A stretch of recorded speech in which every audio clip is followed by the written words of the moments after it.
selamat datang kembali dalam video farmakologi mudah dan praktis bersama saya, Dwi Aris.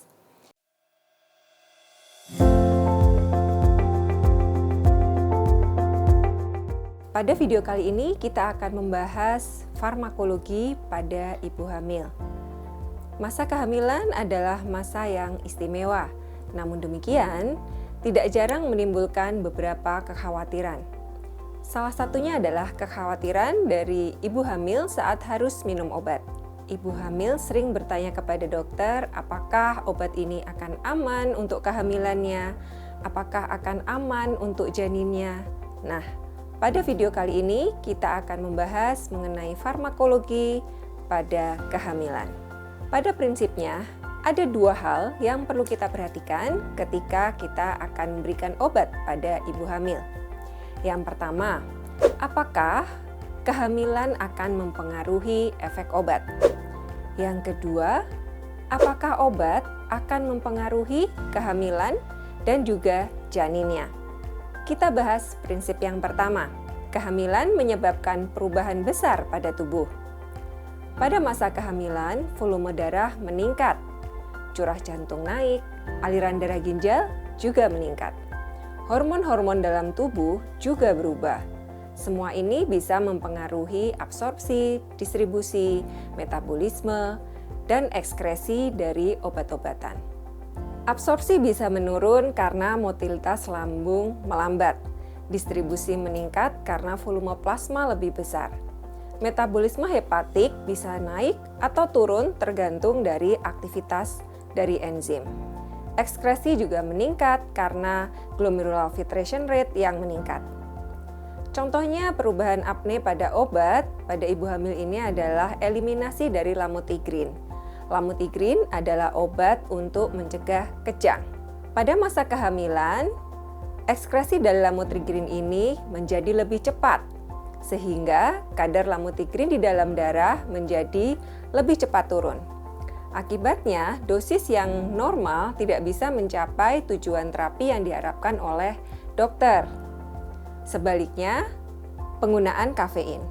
Konsumsi kafein pada ibu hamil bisa menimbulkan efek yang berbeda dibandingkan pada orang yang tidak hamil. Kenapa? Karena kafein eliminasinya menjadi lebih lambat. Akibatnya, kafein akan menumpuk di dalam darah dan bisa menimbulkan efek samping. Nah, dari hal itu kita bisa tahu bahwa penggunaan obat pada ibu hamil harus disesuaikan. Kadang dosisnya bisa dinaikkan, kadang perlu diturunkan. Selanjutnya kita bahas prinsip yang kedua. Apakah obat akan mempengaruhi kehamilan dan janin?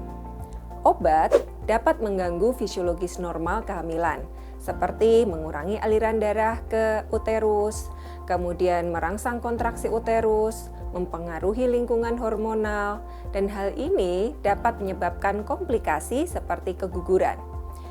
Kemudian menyebabkan persalinan yang prematur atau gangguan pertumbuhan dari janin.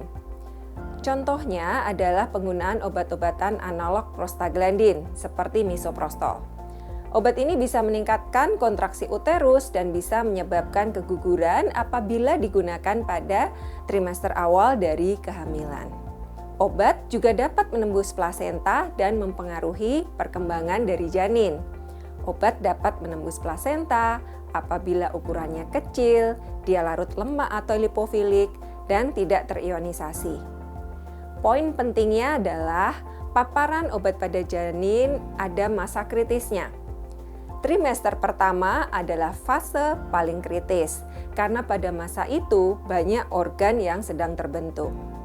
Obat teratogen atau obat yang menyebabkan gangguan pada janin bisa menyebabkan cacat bawaan.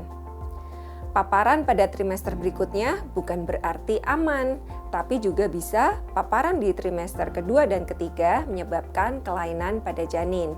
Contohnya, pemberian obat-obatan antiinflamasi nonsteroid pada trimester ketiga bisa menyebabkan prematur closure of ductus arteriosus. Sehingga ini perlu kita perhatikan ketika kita memberikan obat pada ibu hamil, kita harus pastikan kapan paparan itu terjadi.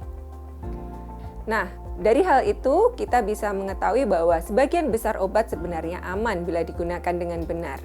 Prinsip utamanya adalah risk-benefit balance. Sebagian besar obat dengan pemantauan yang ketat, dia akan aman. Contoh, antibiotik diperlukan untuk infeksi bakteri. Misal, ibu mengalami infeksi dan butuh antibiotik. Namun, antibiotik ini mungkin akan mempengaruhi janinnya. Apakah akan kita berikan?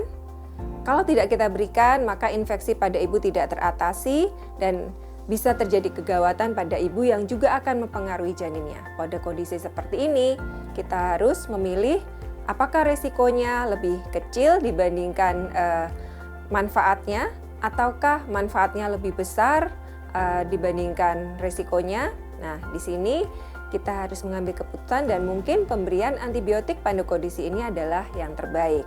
Sehingga jangan lupa prinsip-prinsipnya adalah pertimbangkan juga resiko dan kemanfaatan pemberian obat pada ibu hamil tersebut.